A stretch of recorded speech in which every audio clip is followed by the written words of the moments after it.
Добрый дзень, шаноўнае спадарства. Сёння ў гасцях у праграмы «Мова на нова» беларускамоўны селебрыці, адзін з самых папулярных беларускіх блогераў Мікіта Мелказёраў.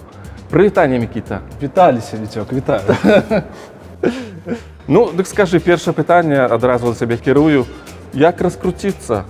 Як стаць папулярным? Можа, ты нешта падкажаш мне? Слухай, я насамрэч не ведаю, і я заўсёды кажу, што мы вельмі дзіўная краіна, у якой зараз два асноўных селебрыці, гэта палітычны і эканамічныя глядальнікі, якія веларыбы і велабаджы, якія там нібыта канкуруюць за аўдыторыю, але ж яна амаль што аднолькавая. Таму як раскруціцца ў сітуацыі, калі шоу-біза амаль што няма, ну, чакаць, мне падаецца, чакаць, рабіць сваю справу і рабіць яе вельмі адказна і з задавальненнем.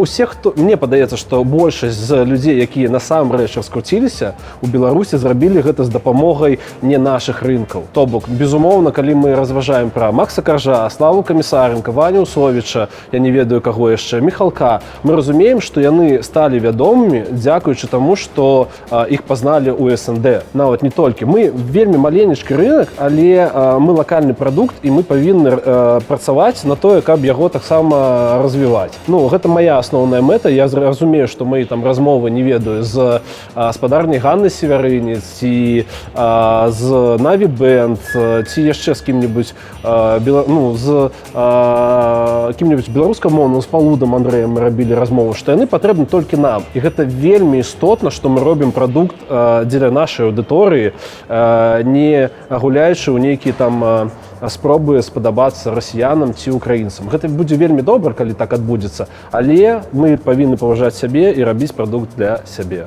А калі мы раскруцімся, ну, файна, калі раскруцімся. Як гэта быць папулярным? Быць селебрыці, казыча там нешта ў жываце?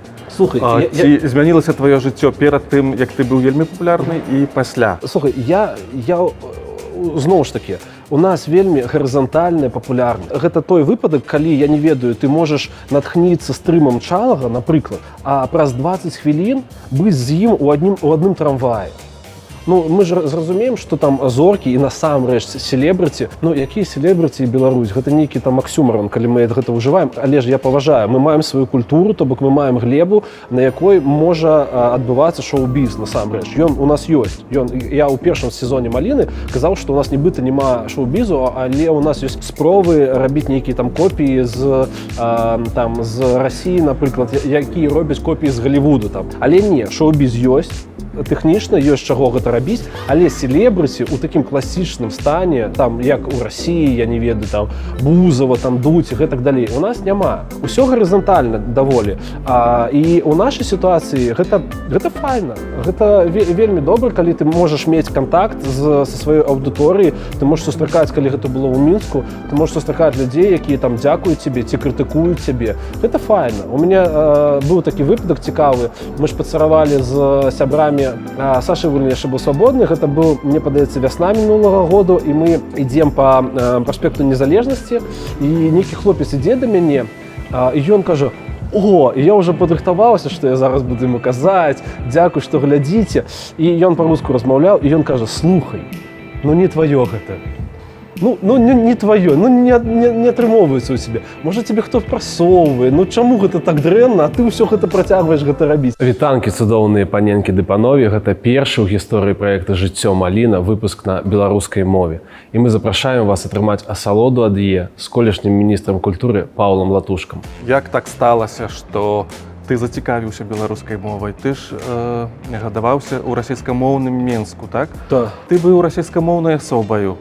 Што адбылося? Нейкі надрыў, слухай, нейкі надлом? Я разумеў, што мы пачнем размаўляць на беларускай мове, да? што насамрэч, што вось я глядзеў на гэтыя прыклады з Украіны, на людзей, якія таксама там размаўляюць. Ну, я памятаю, калі таксама гэта быў Дорн, і ён зрабіў кавер на танец пінгвіна. І гэта была вельмі такая добрая музыка, пад якую можна танчыць, але гэта выключна украінскі прадукт. І я разумею, што гэта можна было рабіць, і калі, напрыклад, спадар Лявон Войскі до нас прыходзіў, размаўляў там на беларускай мове. Мирный протест работает? Некий цуд просто. Мое поколение в темры росло. Як я выжил в тот час. А как ты голову разбил? Поклонились портрету Лукашенки. Почему ты не уезжаешь? Все будет тут, все будет классно. Что дальше? Ты не чакай, сюрпризов не будет. Я разумеў, што калі рабіць гэта 100% добра, я таксама павінен быў размаўляць на беларускай мове, але тады ў мяне не атрымлівалася, я саромеўся. І я разумеў, што мы гэта зробім. Але вось пасля гэтага мы придумалі, выпадкова так атрымалася, што я придумаў гэты чэлендж, які абурыў шмат каго ў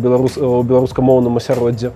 Но я лічу, што у выніку все атрымалася вельмі добра. Я вельмі задаволены тым, што гэта было. Карацей, ты напісаў у сацыяльных сетках, што калі на твой Не-не-не, Instagram гэта было так, што мы 30 000 чалавек, так? Не-не-не, было так.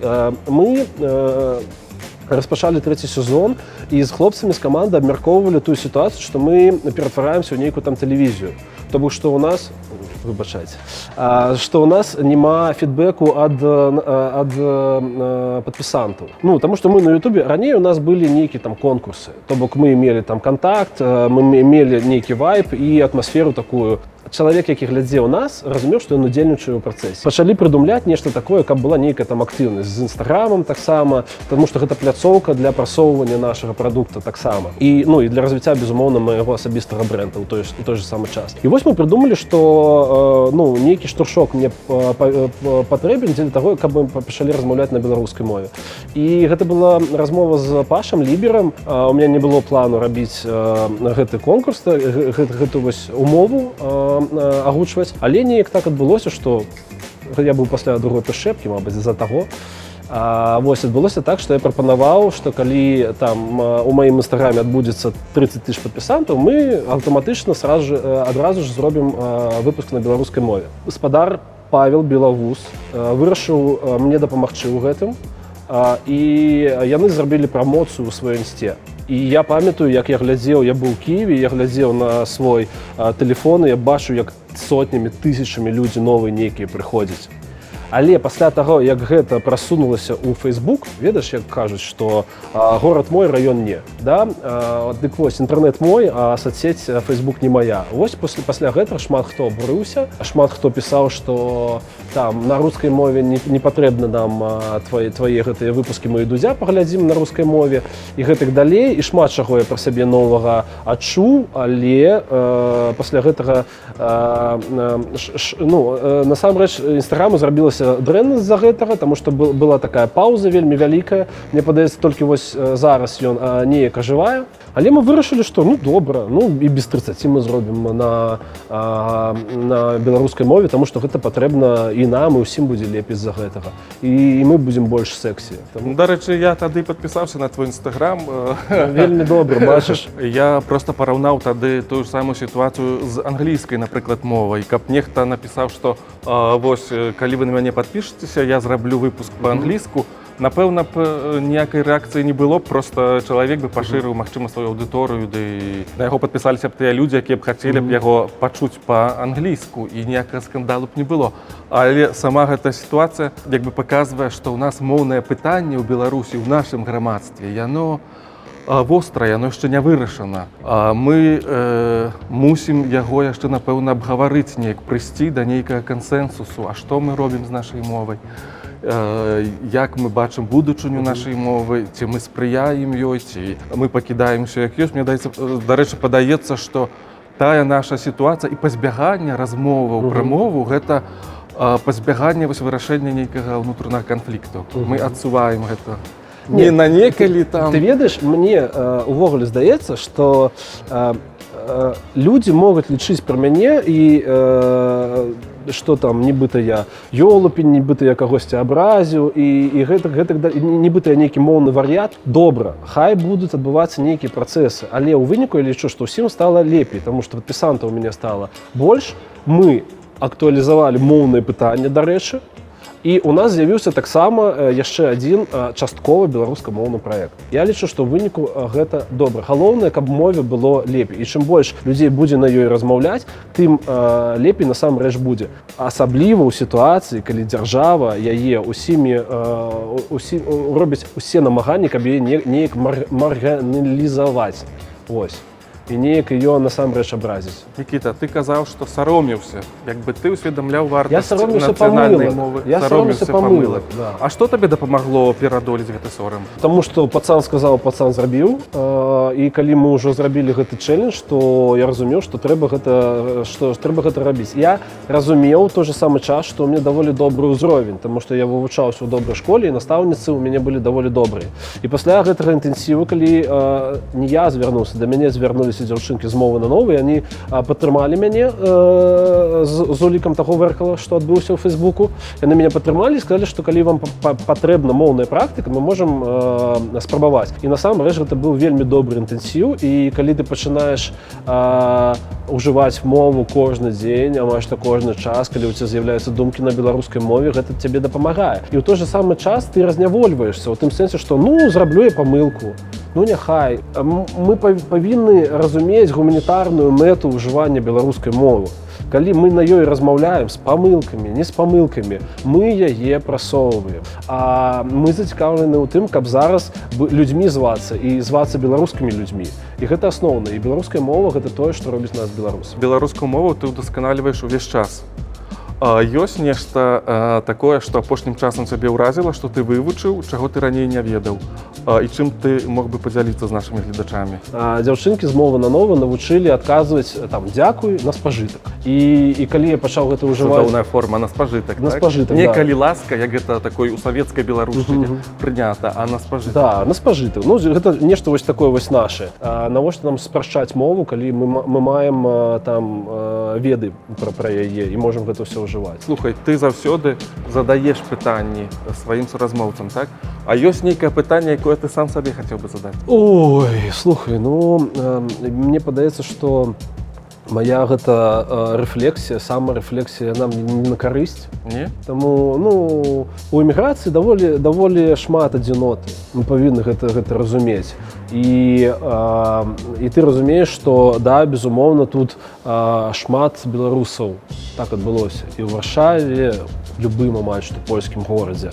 І ўсе нашы дыаспары, яны нібыта з'явіліся, але яны вельмі моцныя, яны вельмі арганізаваныя. І гэта вельмі добра, калі ты апынаешся ў іншым горадзе. Але ў той же самы час ты разумееш, якая вялікая колькасць таленавітых, скіловых людзей не жыве і не працуе на карысць Беларусі. Таму, безумоўна, я задаю сабе пытанне, калі мы вернемся. Я не ведаю адказа, але гэта дапушчальны момант, што ніколі. Гэта нейкая такая, гэта пасля Кныровіча, пасля інтэрв'ю гэтага даволі песімістычнага, але ён мае права выказваць свае думкі. Я разумею, што мы можам не вернуцца, але мы павінны рабіць усё тое, каб прыблізіць гэты момант. Што гэты сум, засмучанне, гэта не пазіцыя, гэта не канструктыўна, гэта адсутнасць дзеянняў. А канструктыў гэта заўсёды дзеянне.